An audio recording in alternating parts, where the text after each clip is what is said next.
আলাইকুম। ওয়ালাইকুম সালাম। আসসালামু আলাইকুম। আপু আপনার বাড়িটা কোথায়?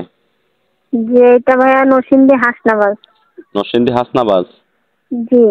তো প্রতিবেদনে যে কেন আসছেন দর্শকরা তো আপনার কথাগুলো শুনবে। তো দর্শকদের উদ্দেশ্যে বলেন কেন প্রতিবেদনে আসলেন? জি ভাই, আমি অনেক কষ্ট করে প্রতিবেদন আইছি। বুঝছেন, যৌতুকের অভাবে বিয়ে শাদী বসি না, আমাদের এদিকে ছেলেপেলেরা ভালো না।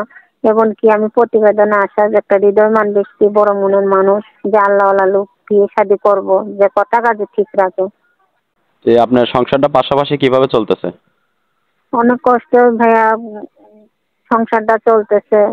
মা আছে, ছোট একটা বোন আছে, অনেক কষ্টে জীবন যাপন করতেছি। যদি এরকম একটা আল্লাহওয়ালা মানুষ পাই, সারা জন্মের জন্য বিয়ে শাদী করবো আর কি। আপনার নাম্বারটা কি বলতে পারবেন? আমি ভিডিও স্ক্রিনে দিয়ে দেবো। জি, আমি লিখে দিচ্ছি যে আপনি ওইটাই নাম্বারটাই ভিডিওতে দিয়ে দিন। আচ্ছা, তো দর্শক আপনার কথাগুলো শুনলেন আপনারা। এই ভিডিও স্ক্রিনে নাম্বারটা দেওয়া থাকবে। আপনারা তার সাথে যোগাযোগ করে জি। নেবেন। আসসালামু আলাইকুম জি ওয়া ভাই। রাহমাতুল্লাহ।